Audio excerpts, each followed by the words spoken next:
Berjumpa lagi di Saskara Channel. Di episode kedua bid'ah kali ini, kita akan menyaksikan perseteruan istri si Walid, diasingkannya istri keempat si Walid, Habibah, dan Baiduri yang merasa semakin yakin dengan kesesatan ajaran si Walid. Langsung saja, ini dia alurnya.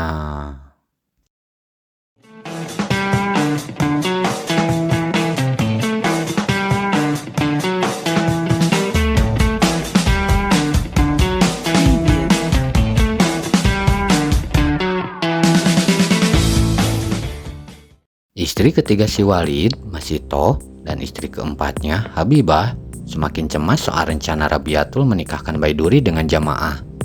Mereka cemas akan dinikahi oleh si Walid, dan salah satu dari mereka harus diceraikan. Karena dalam keyakinan jamaah jihad, satu orang laki-laki bisa menikahi 4 orang istri, dan tidak boleh lebih dari itu. Saya sebenarnya tak puas hati dengan Kak Rabia. Yang tu betul. Saya pun tak puas hati juga, Walid. Dalam mulut Walid untuk jemaah muslimah. Tapi itu kan peranan dakwah dia. Peranan dia sebagai isteri patutnya sama je lah dengan kami. Ya, sama saja. Yang paling merasa cemas itu adalah istri keempatnya si Walid, Habibah, di mana rasa cemas itu justru dianggap sebagai penentangan terhadap si Walid. Kak Fiza pun selalu je korbankan giliran dia untuk Kak Rabia. Apa-apa pun mesti Kak Rabia dapat lebih. Macam tu ke Walid kata adil? Sejak bila kamu pandai melawan aturan Allah ni? Kamu dah hilang nikmat syukur ke, Hanifah?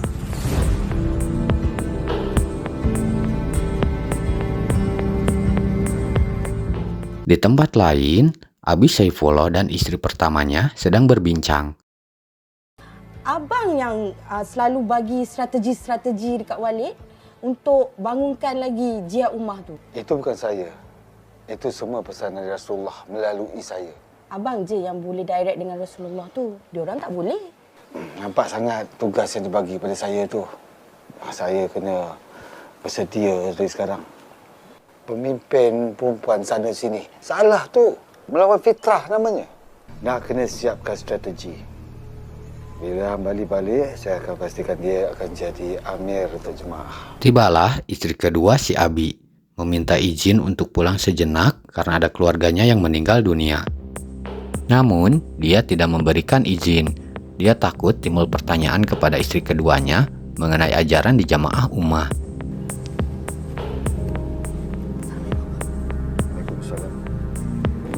Saya nak minta izin abang nak balik kampung sekejap. Boleh? Ada apa? Saya nak ziarah Ramlah. Dia baru dapat anak pagi tadi. Yang dapat anak adik awak, bukan awak. Lagipun keluarga awak tak suka saya dengan awak. Sebab apa nak balik? Nanti panjang cerita, ngotok jemaah kita. Jika istrinya tetap bersikukuh dan melanggar apa yang dikatakan oleh si Abi, maka telah jatuh talak kepada istrinya tersebut. Awak tahu tak, syurga awak sekarang berada dengan saya, bukan dengan keluarga awak.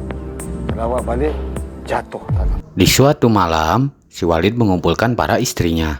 Dengan dalih perintah Rasul, Walid menegaskan jika si Walid menikah kembali, maka mereka harus ikhlas dan ridho. Kerana di situlah terletaknya syurga bagi kamu semua. Apa yang Walid lakukan di dalam kerja dakwah Walid, jangan sesiapa pertikaikan.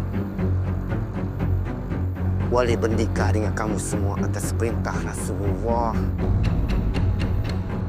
Habibah yang sejak awal paling emosional terhadap rencana Rabiatul mendapat teguran keras, bahkan sampai diberikan hukuman. Habibah, masuk hari ini sudah 3 kali kamu mengadu tidak puas hati kepada kakak-kakak kamu. Kamu sudah lari fikir, Habibah.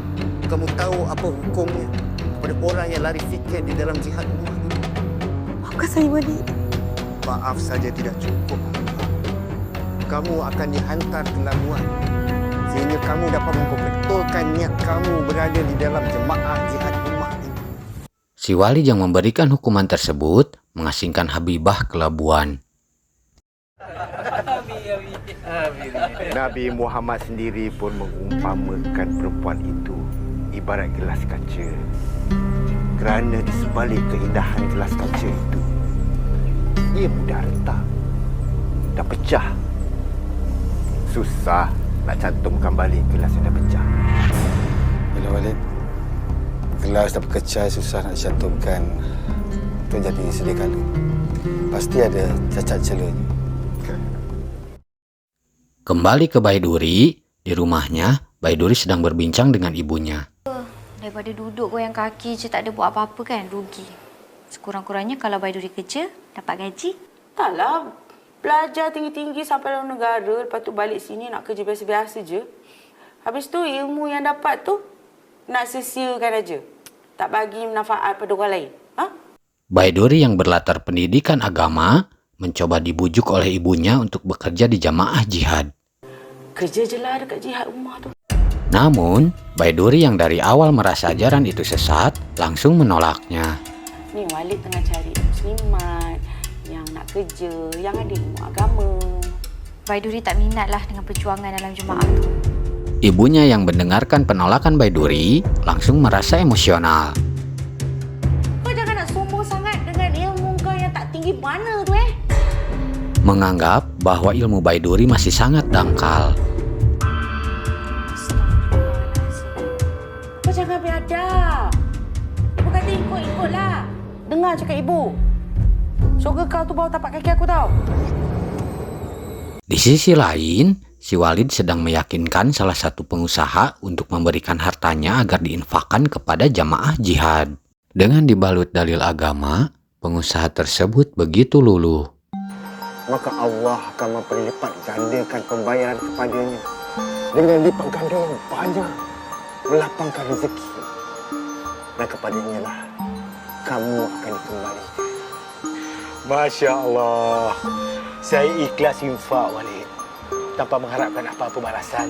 Saya percaya Walid boleh mempertingkatkan martabat ekonomi orang Islam kita. Hal-hal semacam inilah yang dilakukan oleh mereka agar jamaah jihad tetap ada, bahkan semakin berkembang. Saya harap tempat ni Walid boleh bangunkan empayar jihad ummah. InsyaAllah. Baiduri yang semakin penasaran dengan ajaran jamaah jihad, membulatkan tekadnya untuk mengetahui ajaran tersebut lebih jauh. Meskipun temannya, Asikin, merasa cemas. Tolonglah, aku nak ingatkan kau. Jangan ikut sangat perasaan marah kau tu. Kat sana tu ramai, kau tu seorang. Tak payah tunjuk hero.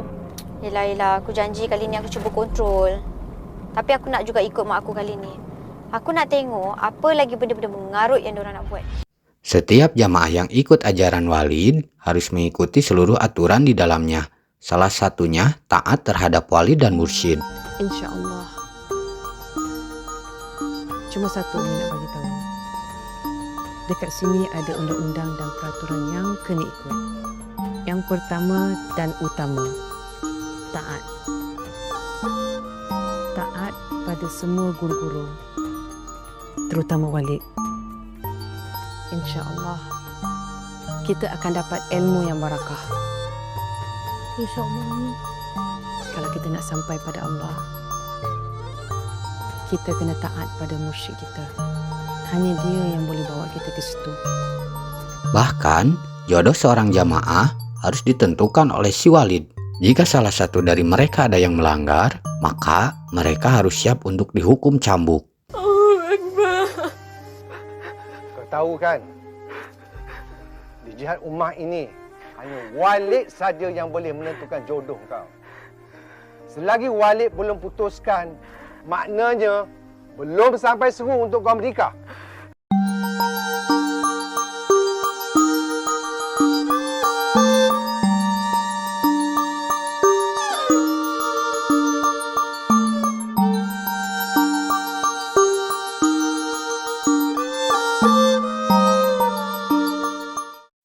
Percekcokan Ibu Baiduri dengan ayahnya belum berakhir. Lihat sungguh, inilah masalahnya. Bila orang asyik berkiblatkan dunia, tak fahamlah. Lagi-lagi, Umi Kalsum yang telah tercuci otaknya menentang semua yang dikatakan oleh ayah Baiduri. Bahkan yang dikatakan oleh Baidurinya pun sendiri.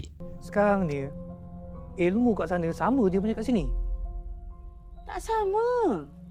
Ustaz-ustaz dekat masjid tu, semua ustaz dunia lah.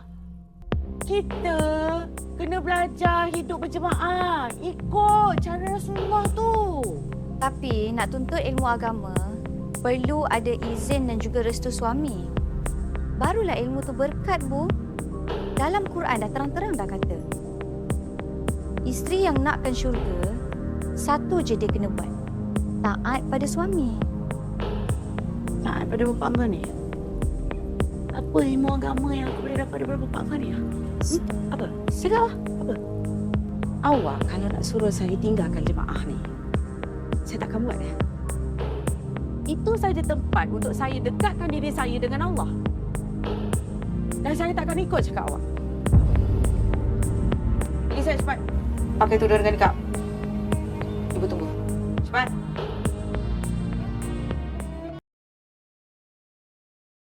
Dalam perjalanan menuju pondok jamaah jihad, tiba-tiba cadar Baiduri terlepas yang membuat si Walid dan si Abi terpana melihat Baiduri.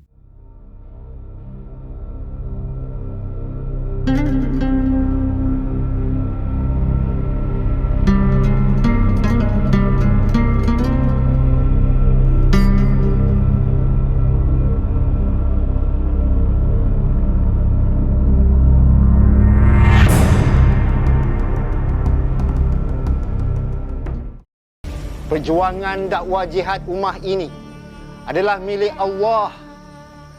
Kehilangan pendakwah daripada pesada dakwah tidak bermakna terhentilah dakwah. Pada ceramah, atau lebih tepatnya pencucian otak yang dilakukan oleh si Walid, Habibah, istri keempat si Walid, tidak nampak hadir. Baliknya mereka telah menjadi orang-orang yang beriman. Hari ini Allah hadirkan Walid dan semua jemaah yang setia bersama Walid. Habibah mana? Tak nampak ni. Ternyata Habibah telah diasingkan ke sebuah labuan. Habibah dihantar ke labuan untuk membetulkan semula hatinya.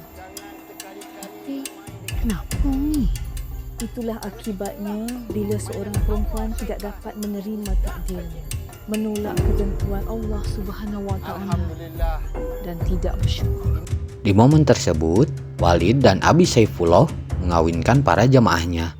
Di antara wanita muda yang hadir di sana, mereka dipasangkan dengan laki-laki yang sudah tua bangka. Malam ini, atas putus Walid dan khususnya pesanan Rasulullah SAW untuk kebaikan dan berkah syafaat ummahnya, 3 orang akan jadi insan terpilih untuk mengakhiri kehidupan dunia dengan berbakti pada insan yang akan menjadi syurga. Salmiah Khairuddin dengan syurganya Syekh Ali Amrullah.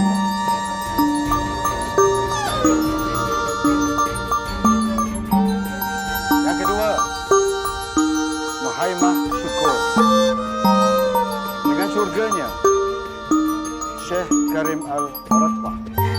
Alhamdulillah, terima kasih ya Allah. Terima kasih banyak.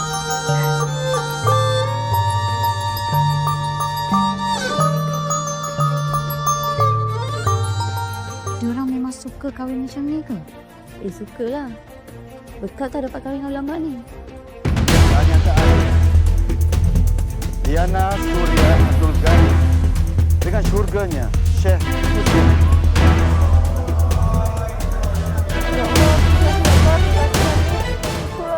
Kejadian itu menambah keyakinan Baiduri bahwa ajaran tersebut adalah ajaran yang salah.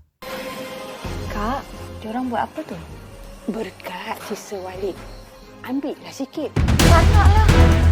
Saya tak perlu nak minum sisa orang untuk dapatkan berkat.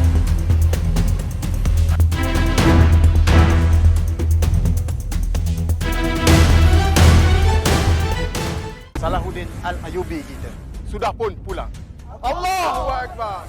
Dia bakal ketua, bakal pemimpin dalam jihad ummah. Jadi kita kena raikan. Makcik aku cakap semua orang kena minum air kaki Walid.